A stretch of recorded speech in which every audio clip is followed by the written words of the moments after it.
Move this way. All right. Hello, everybody. Welcome to, once it loads up, you bring the learning, I'll bring the fun. Here it comes. You bring the lessons, I'll bring the fun. My name is Taylor Williams.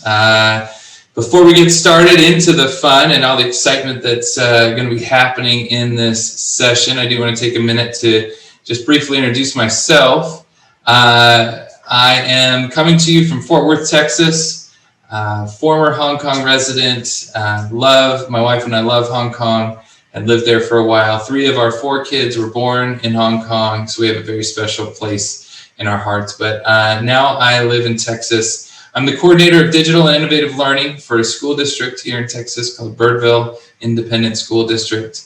I also work as a part-time faculty instructor and instructional designer for Moreland University out of Washington, D.C. And then I do other consulting, podcasting, blogging when time allows. But my best job, my favorite job of all, is being dad and husband. And so you can see our beautiful family here. Our hands are busy, arms are full, but it's a good place to be. And so I'm excited to be here with all of you and to talk about fun today. And so we're going to have a little fun. We've got a small group here with us live, but that doesn't matter. We can work with it. And then those of you that might be watching the recording, you can join in later. A couple of books that I'd like to suggest to all of you. And if you were in my last session, it's changed it up a little bit. Finished one, started a new one. So Ready Player 2 and Becoming Better Grown-Ups are 2 that I strongly would highly recommend. Ready Player 2 if you like sci-fi, and if you enjoyed Ready Player 1, either the movie or the book. And then Becoming Better Grown-Ups is by Brad Montague, who is the creator of Kid President. He and his brother created Kid President and dove into that. And then I've just started reading Flora and Ulysses with my daughters, and so they are excited about that. In the last minute, right before coming into this session, I thought, well, I'm talking about fun, and I've got books here, but I need to share some other things that I find fun. So I enjoy playing board games. I enjoy playing games with my kids and with colleagues. So I wanted to share my two games that they're not quite favorites yet, but they're the new ones on the shelf that are making their way into our game nights. And so the first one is by the guys that did Exploding Kittens. It's called On a Scale of 1 to T-Rex, and it's a charades game for people who are bad at charades. And I'm just going to leave it at that. That's a good one there. And I'm actually going to stop my screen for a second, and we're going to come here and chat, and then we'll come back to that. So the other game is kind of a big one. Give me a second here. The game has existed, but I did their Kickstarter, and it took 1.5 years for it to finally get to my house. And so it's pretty exciting. It's called Dice Throne. It's a huge box. Season 1. It's kind of like, basically it's a board game version of like, if you played video games, like fighting game, one-on-one, but it can also be group playing where you take on a character and you have different attributes and you use dice and different cards to play and battle against each other. And so we're just getting to know that one and learn that one here in our house. So, all right, let's get back to it here and dive into some other ideas and some other fun things here. One of the things when it comes to talking about fun is we have to be creative, because fun sometimes isn't just a natural thing. Sometimes it's improv. Sometimes it's something that you don't even know that it's happening. And other times you can plan for it. And so this quote has stuck with me for a long time. And it's from the book, The Artisan Soul. And true creativity does not come easy. Creativity is born of risk and refined from failure.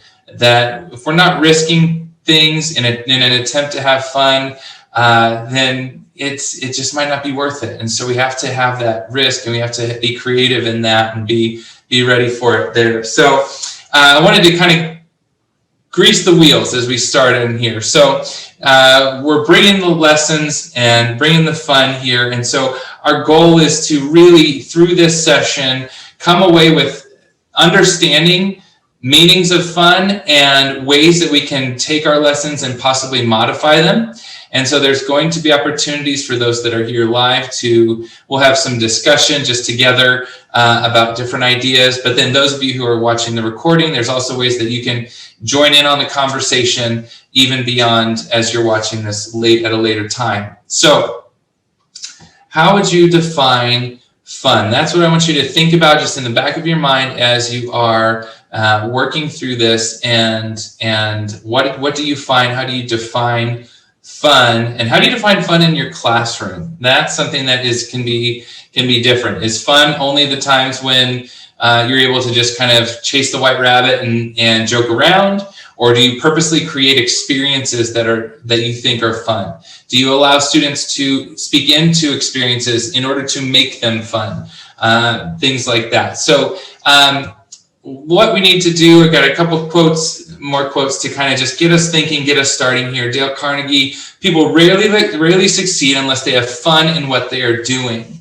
And you think about that when you think about your own school experience. What were the times when you had fun? And I have another clip of something that I'm going to show you at the end where we'll talk more about that and talk in more detail about that. But what are the times when you were a student that things were fun, the memorable moments, the moments that really stuck out at you? Those are the things where you probably succeeded the most. And so when you think about how your learning process goes and what type of learner you are, you're finding the most fun in those types of scenarios. Now, when it comes to what we're talking about, I don't want to misconstrue and say that this is going to be a conversation about gamification and gamified learning, because though it's a big part of it, I'm not going to focus on that today. We are going to define and use games as an example, but we're going to also try and expand it outside of trying to make everything into a game, and thinking about, well, what are the elements of games that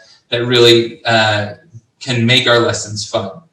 And so we have the definitions here. A game is a form of play or sport, that especially a competitive one, played according to the rules. Fun is a noun, enjoyment, amusement, or lighthearted, just pleasure, right? So the difference is there's competition, right? There's a skill, there's a strength, luck is involved, competition in the game versus the fun. So couple of statistics for us to think about as we're talking through this. According to NPD.com, 3 out of every 4, or 244 million people in the U.S. play video games. 73% of Americans 2 and older play video games. So that's just, again, we're going to use games as the example, but we got to see the trend and where it's headed. That there's engagement. 3 out of 4, 75% of the people in the U.S. play video games.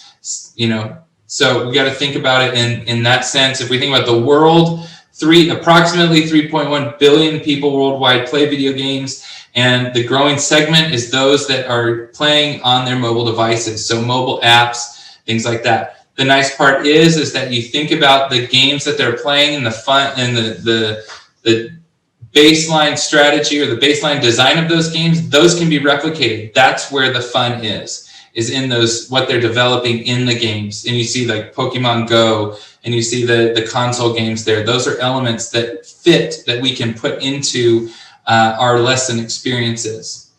So let's talk about fun and create some sticky learning, right? Because if we're having fun, it's going to stick. We're going to be able to remember it.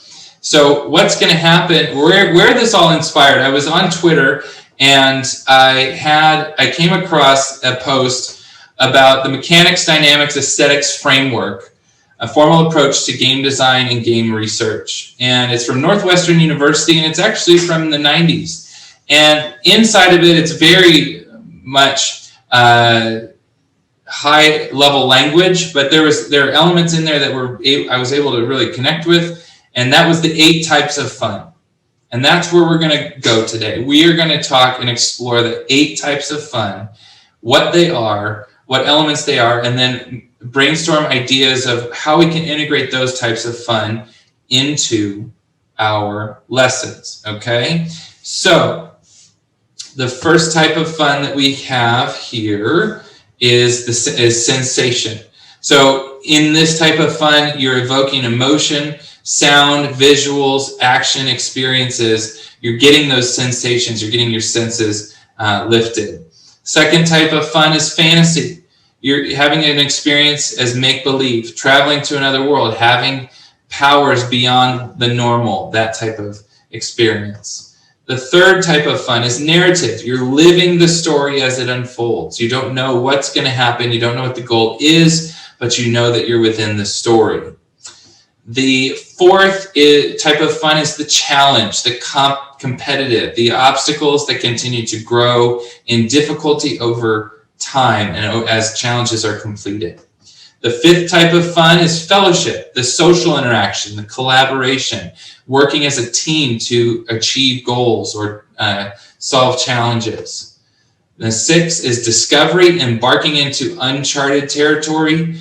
Number 7, expression, self-discovery and enhanced personality, allowing control and development based on personal preference and passion and experience.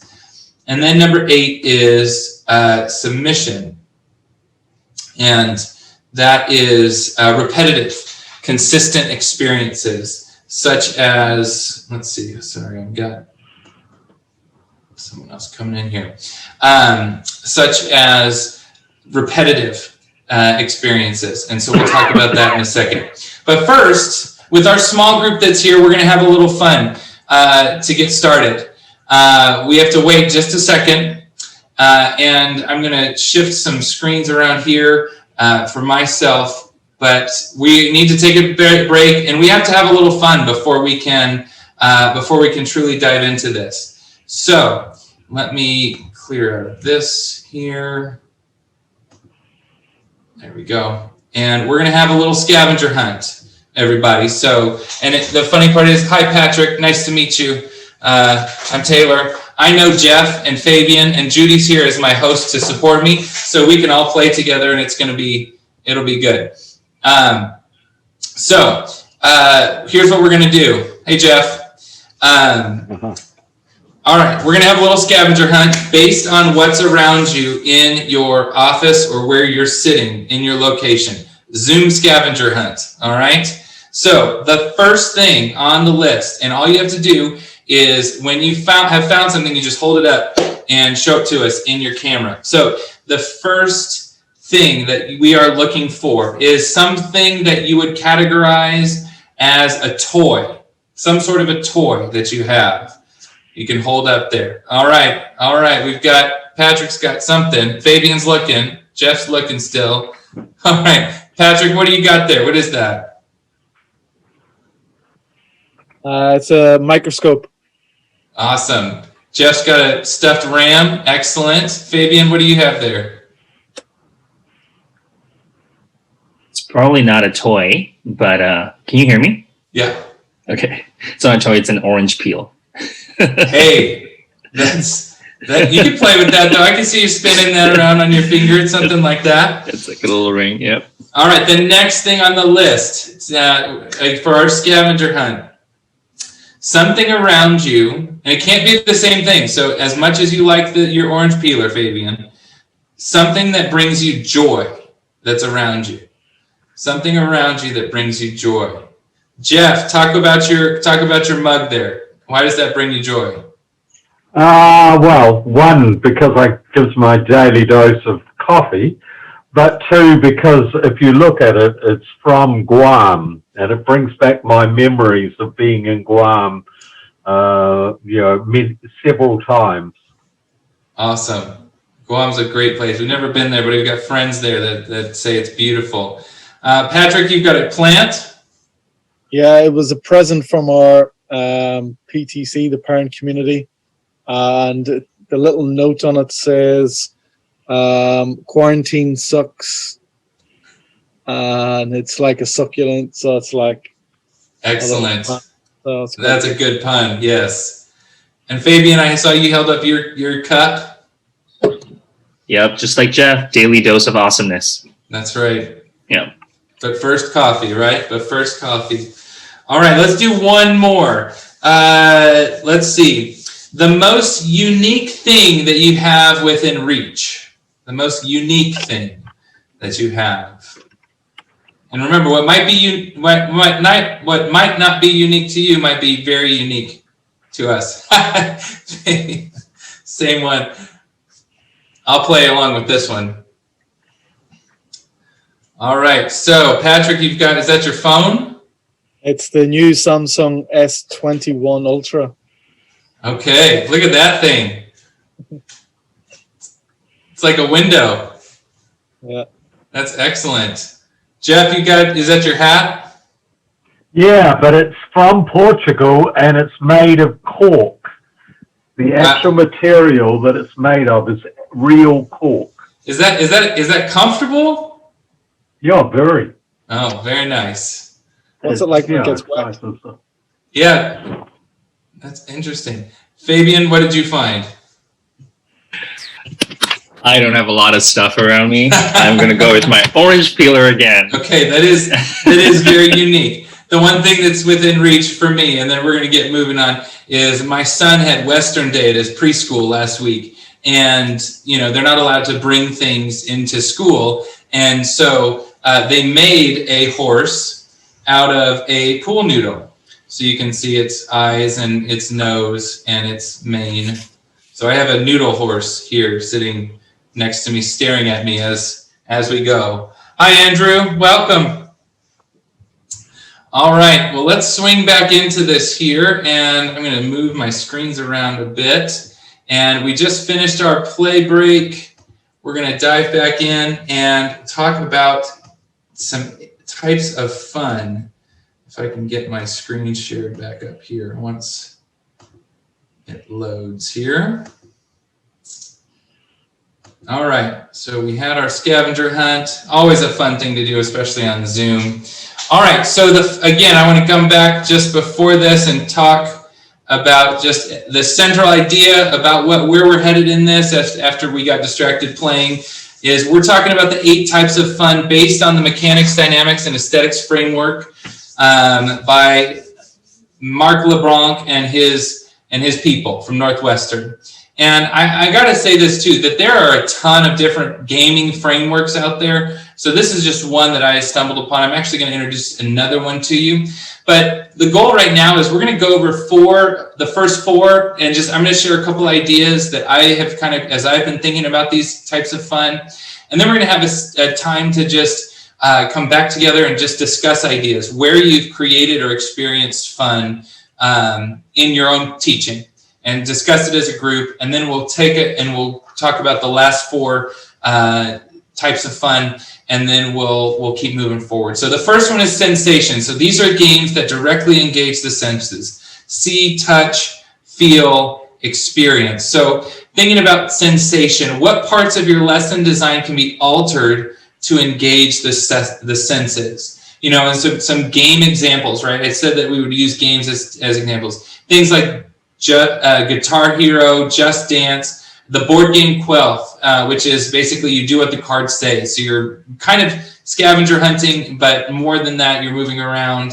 But thinking about different ideas within sensation, creating lessons that have an immersive element, thinking about ways that you can bring more than just words into the learning, but sense of smell, sounds, touch, those types of things. Instead of reading about an event, skill, or action, how could you recreate that to include the senses, to include the feelings that might be happening in that? So that sensation fun. And that's not only something that, the first thing that comes to my mind, and I'm going to hold back on sharing the examples because some of my colleagues here have experienced it as well. I'll let them share about different things that we used to do at ICS in Hong Kong. But I think about the fun things about, how could you recreate the celebration of what it felt like to win a battle if you're in the middle of a war, and the relief that was, or thinking about history and just the presence of being at the speech of Dr. Martin Luther King and things like that. How could you recreate those sensations to make that experience fun and make it sticky so that it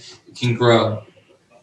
The second type of fun is fantasy. So you're traveling to places beyond reality under the fantasy concept within gaming, where magic and reality disembark and create a new journey. So gaming examples, Legend of Zelda, Dungeons and Dragons, any of those games where you can fly and there's fantasy, these pictures that I've got on my slide here, those types of things that are happening. So then how do you create lesson experiences that seek or give power that can't be experienced in real life? So how can students take on a role to better understand the skill or the subject that you're teaching? Maybe the fun experience is not in power given, but learning where skills and abilities are taken away. So, living in a fantasy of, I remember experiencing, games and lessons and where you were the one that was blind and someone else was leading you around. Though that might not be fun, you're still experiencing that fantasy experience. So there's a connection there to what you're learning and how you're learning it. I didn't realize. Huh? We kept getting interrupted by students. The next one is the narrative element of fun. And so experiencing the story as it unfolds. So when you think about the narrative, the learning happens through the experience. So I think about project-based learning. Students aren't focused on the end result, but they're telling the story along the way. How can the problem that you place before the students in the PBL, how does the process lead them there? And what else do they discover along the way as they're trying to figure out that problem? Giving them the ownership to really write their own story, right? They're creating their own narrative of learning when we embrace and do PBL in the right way. The fourth type of fun is the challenge. Obstacles that need to be overcome to find victory. Things like Call of Duty, Tetris, Super Mario, those types of games fall under that challenge type of fun. And so when you think about challenges, completion score requirements, you must score a 9 out of 10 to move to the next level of the quiz, whatever. Choose your own adventure, using Google Forms or your learning management system, where if the student gets, has a choice, and if they make the right choice, then they're headed down a path, but then they can also make the wrong choice and have to loop around and figure it out. One game that I started to dabble with, and I suggest to a lot of teachers, but no one seems to be brave enough to do it, is Discovery Jeopardy, right? We all are familiar with PowerPoint Jeopardy, Google Slides Jeopardy, where we play the game for reviews for tests and things like that. But if it was at the beginning of the unit and it was Discovery Jeopardy, and we gave them the answer and then gave students the time that they had to research the question. I'm assuming that there's the connection to devices in the classroom, but you have that ability. They have the ability to research, right? The challenge, right? The fun part for the teacher now, especially in the time where a lot of schools have gone one-to-one because of remote learning, is how do you create questions that can't be found on Google? And how do you create that experience to help students to learn in a time when they can just Google the answer? And so I've seen posts on social media about how students are more than ever finding the answers to the tests and to the PowerPoints and to the resources that teachers are using because the teachers just got it off the internet. And so now it's time to create that challenge on both sides. So now what we're going to do is, what I'd like to do is just kind of break it down, and we're going to collaborate here. And we are a small but mighty group, so we're not going to break out into any breakout rooms.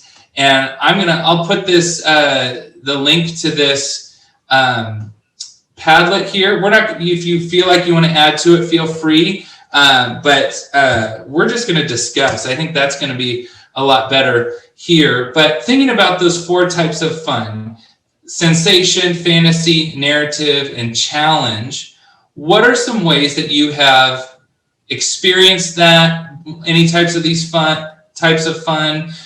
Planned these types of fun in your own teaching or in your own as you've been collaborating and working with teachers? Anybody care to jump in and share ideas with us?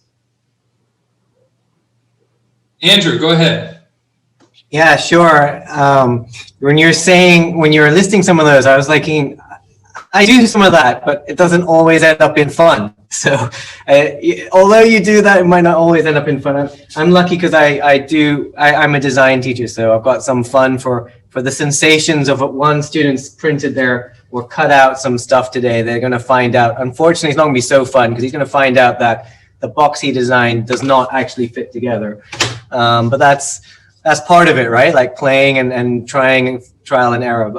When you said things like fantasy and narrative, the interesting thing we did, I regularly try to do this in the beginning of some of my units. I put them into a scenario like, oh, you guys are all like, we did a interdisciplinary one last year with English and science, and we made this whole thing. This was when we were online. We said, hey, you guys have all applied and successfully applied to become part of Dreamvern, ripping off DreamWorks, So we're an up and coming, entertainment company.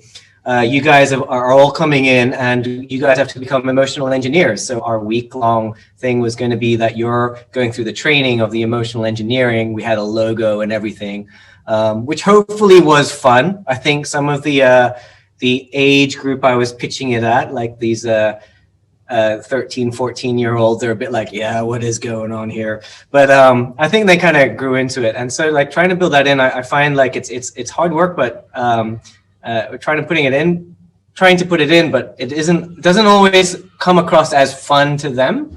And I guess there's a little piece missing there that I'm still grappling with. Those are great examples, Andrew. Thank you for sharing those with us. Just the sensation of being able to use a laser cutter, right? And a 3D printer, and hearing the noise and watching it grow. I mean, that's fun for me, but I'm a nerd like that. So other ideas, experiences that you all have done or your colleagues have done in any of these types of fun that we first talked about here? Fabian, if you don't say it, I'm going to have to say it. So you better go. All right. Well, so last year, I was in the science classroom. So before we do labs, I like to put what I call cringy stories, just as a way to introduce the lab that we're going to do. And but just by calling it cringy story, I write the story. It's super cheesy to set the stage up. And every time before a lab, I tell the students, hey, Mr. Tan, there's a cringy story for you. And they're all pretty excited about the cringy story. The cringier, the better, just kind of embracing the cringe, right?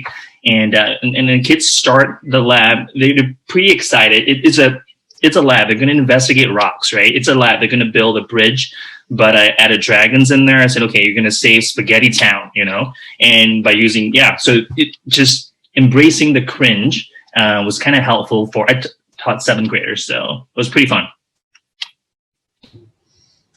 That's a good example. That was not the one I was thinking of, Fabian. So that's cool. So the one that I was thinking, because Fabian and I used to work together for a while. The one that I was thinking about was, and it was an Ellis Island reenactment that our 8th grade humanities teachers would do, and they would transform two levels of the school into the processing at Ellis Island for immigrants. And so students would have their own passport. They'd have to dress up. They had their own nationality. They knew their age and their job and whether they were sick or healthy, any sort of disability. And they'd have to go through the processing of Ellis Island. And so all the teachers would be different steps along the way. Some would be angry guards, and others would be checking passports, and others would be taking bribes in order to get other people in. And they got to have that fantasy experience of going through what it was like in Ellis Island. And the sensation of being, kind of herded like cattle. We stuffed all 95 of them into one classroom and let them sit there with the heat on for a little bit to, have them sweat it out and start to move through it. And so creating those stories and experiences that allow for that to happen. Again, like Andrew said, maybe it's not exactly fun all the time, but you're creating those experiences that are memorable. So, you can create something that's a challenge, and it's memorable because it's a challenge. It might not have been fun. My run yesterday that was, 2 miles, it wasn't the most fun, but it felt good to complete the challenge. So it's kind of both of that. That's why we come back to video games. You know, you keep falling into the hole. Well, that's the challenge, is to get over the hole. You got to figure it out. And once you figure it out, you're having more fun. All right, so let's keep going. I'm going to get my screen shared back up here again. Oops. And we will, let's talk about the next 4 elements of fun and just some ideas that we can expand on and brainstorm again through. So the next element is the fellowship element of fun, or the fellowship type of fun. So experiences that encourage social interaction and collaborating as a team to complete the challenge. Things like Mario Kart, World of Warcraft, thinking about board games like Pandemic or 5 Minute Dungeon, collaboration games. And so when we think about this type of fun and fellowship, you know, things like breakouts, creating a digital breakout or a physical breakout in your classroom, you know, and making it collaborative, that teams have to work together. We had a scenario here in Texas, unlike you all in Hong Kong. In Texas, no matter what the number is, students have the choice whether they come face-to-face, the COVID number, they can choose to come face-to-face or be online. So our school district, of the 24-ish thousand students, we've got about 50-50. It might be 60-40 now face-to-face. But we had some teachers that brought in and did breakouts, but they set it up to where each kid who was online was like mission control. And so everybody in the classroom, they had to do the actions, and mission control was the one doing the research, the guy in the van, right? If you think about spy movies, there's always that guy in the van who's watching the cameras and telling people what to do. So they were the ones that had all of the information and had to tell the team in the classroom what to do in order to break out. It was a neat idea. We haven't fully integrated it yet, but it's something that we've just been chewing on, which has been fun. Collaborative projects, classroom community jobs, one tool, Classcraft, bringing that team element into the experience and into the situation of learning. The next type of fun is discovery. And discovery and narrative I find very similar, you know, but discovery, exploration of new and uncharted information. So things like pre-assessment challenges. Students have no idea what's coming in the unit, but you're doing a challenge that it brings that information into the experience. Doing something more open, Genius Hour, or a 20% project where you let kids choose what they're researching and what they want to learn. Doing something like a Shark Tank project, we'll share about that here in our brainstorming time as well. The 7th type, the expression type of fun, the ability to create and bring oneself into the experience. Things like Minecraft, Roblox, Legos, Strawbees, anything that is creation and building, design, that type of experiences. So different immersion experiences, skits and plays, videos, creation based on passion or expertise, showcasing understanding outside of the status quo. So what I mean by that is that I can ask my students, my math students, to show me how to find the area of a circle by the equation, but I can also challenge them to design something to show the area of a circle without using the equation. So you kind of challenging them to use their passions and create something that tells the story of the equation without showing the equation, trying to solidify it from a different perspective as far as, and again, these are all types of fun. But again, the fun might not be until after they're done and they realize what's happening. Now, the type of fun the last one is submission, right? The power is in the consistency. So things like Farmville, Angry Birds, those games that you did, Bejeweled, those games you just keep coming back to get more points and more coins and more stars and figure it out.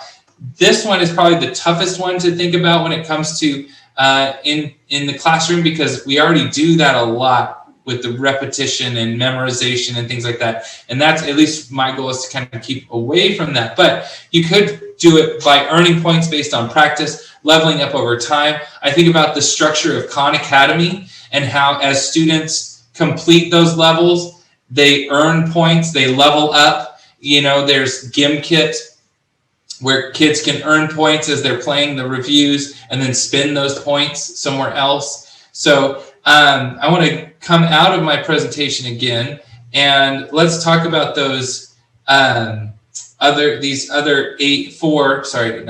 four types of fun, and where you've seen those in your classroom, in your learning, and or ideas that have kind of, maybe you've already done it, you're putting a name to a face. Like I've already said, GimKit, Breakout EDU, those are good ones to think about and experience. But any other ideas that you'd like to share that have come to mind as you've thought about these types of fun in your experience or in your teaching?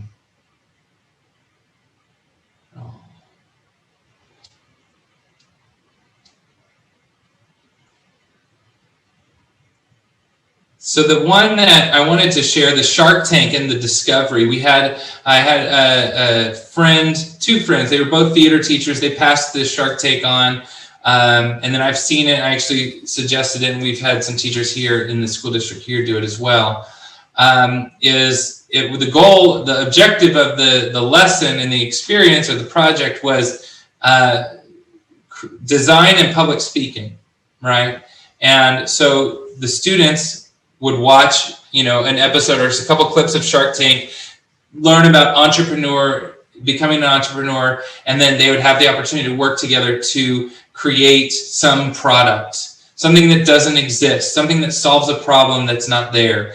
And then the sharks would be teachers that would come in and drive them home. The teacher would be rating them obviously on their presentation style, how they respond to questions, their overall, presentation in that moment. But you could pull it into a cross-curricular experience if you're talking about bringing science, elements of science or math or any sort of elements to where they have to discover how to bring those pieces into it. So Shark Tank was a lot of fun to be able to experience in this as a type of fun. I had one with, I'm just going to share I just did one with game design with my year 7 sort of age. And we were using MakeCode Arcade, but I gave them we went through a couple of tutorials, but I didn't give them much hand-holding at all. And it was really interesting. There was a very simple premise to sort of bring out something in their life, in their game. And so it was interesting that there was that discovery with learning how to make games within that platform, so discovering on the platform, but also discovering how they could symbolize or simplify and represent some of their complex concepts, their life experiences or whatever. So that was kind of interesting as well. There's a bit of expression, I guess, there as well. Absolutely. And the one thing the more that I learned about this, and I feel like I'm just scratching the surface with these 8 types of fun, and it seemed like I could go down, I had to hold myself back from following all these different paths that came.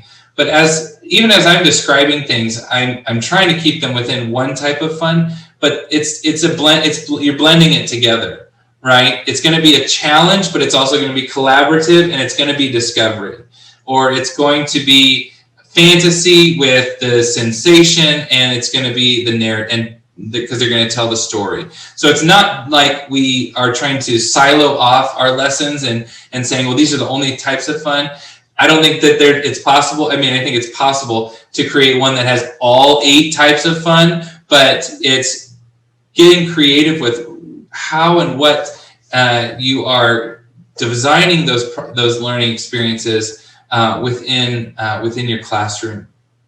The other piece, I'm going to share my screen again and share a couple more things, and then we can do any more follow-up here. Before I do that, get this back up here. Working on the double screens. All right.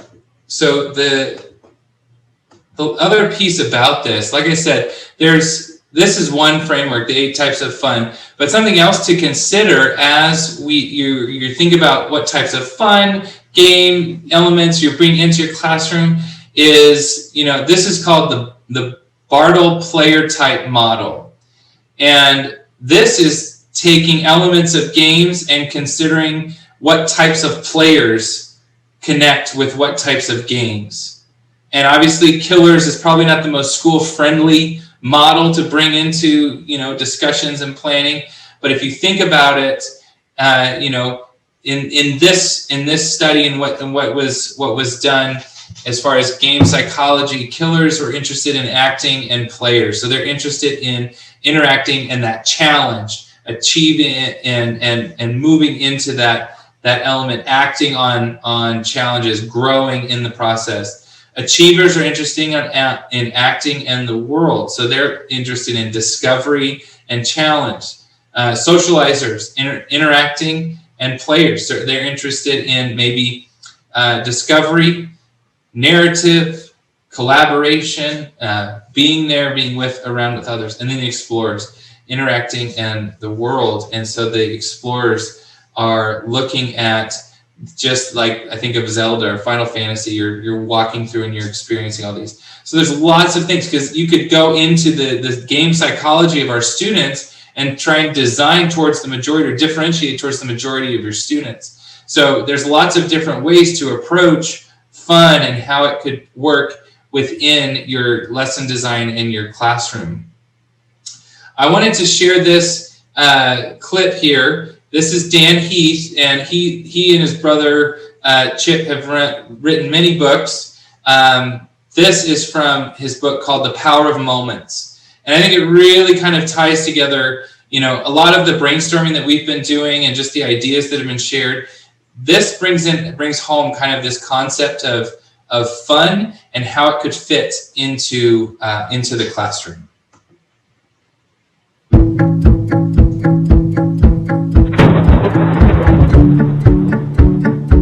How could we improve the experience of students in school? Let me share something with you that I heard from Jeff Gilbert, who's the principal of Hillsdale High School in San Mateo, California. He said, school needs to be so much more like sports. In sports, there's a game. It's in front of an audience. But we run school like it's nonstop practice. You never get a game. Nobody would go out for the basketball team if you never had a game. What is the game for students? Isn't that striking? In school, we spend the vast majority of our time in the classroom. But what do we remember? Stuff from outside the classroom. We remember prom and performances and musicals and extracurriculars. And what does all that stuff have in common? They're all peak moments. They happen in public. They're social. There's a sense of pressure, a sense of competition. There's even some pomp and circumstance about them. I mean, notice how often we're actually wearing different clothes during these events. If you say, well, sure, that works for extracurriculars, but that kind of thing could never work in the classroom, you're dead wrong. Let me introduce you to two teachers of Jeff Gilbert. One named Greg Girelis, he's a social studies teacher, and one named Susan Bedford, an English teacher. They got together and they made an explicit promise to each other that they were going to create an academic event as memorable as prom. Now let's remember, prom is the night when teenagers rent stretch limos and later vomit on each other. So this is a tall order we're talking about here. And I'm here to tell you, they succeeded. Their event starts with the author William Golding, who wrote the classic book Lord of the Flies, which paints a pretty bleak picture of human nature. It suggests that we are all savages at our core, under a thin veneer of civilization. And the teachers ask their students to actually put Golding on trial for libeling human nature. The students will be the lawyers, the witnesses, the judge. Has Golding slandered mankind? Or is he right about us? For months, students prepare for the trial, and when the day comes, they ride school buses to an actual superior courtroom in the Bay Area. Now, to add some pressure, the jury is stocked with alumni and teachers and administrators. In past years, the witnesses have included people like Stalin and Florence Nightingale and the Dalai Lama, even Darth Vader. Some years, Golding is convicted. Other years, he walks free. But students never forget.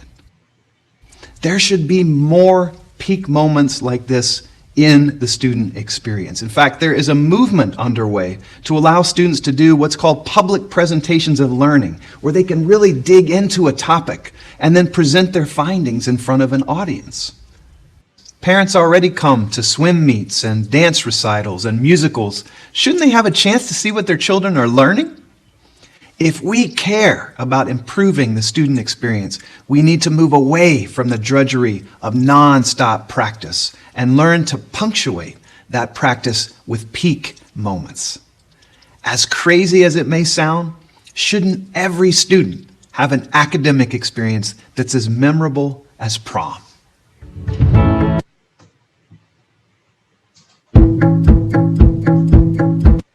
All right.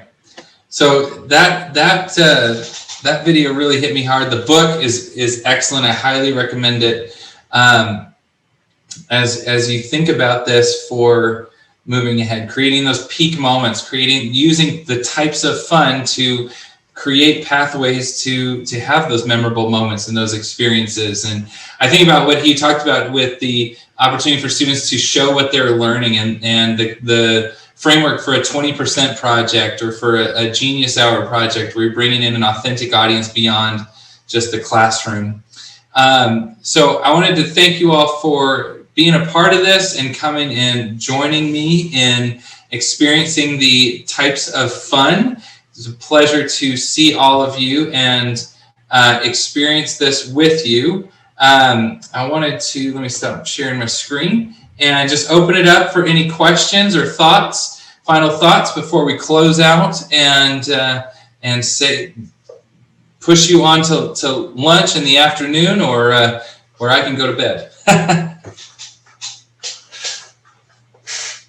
All right, well, thank you guys for being here. Good to see you. Patrick, good to meet you. Fabian, Jeff, good to see you, my friends.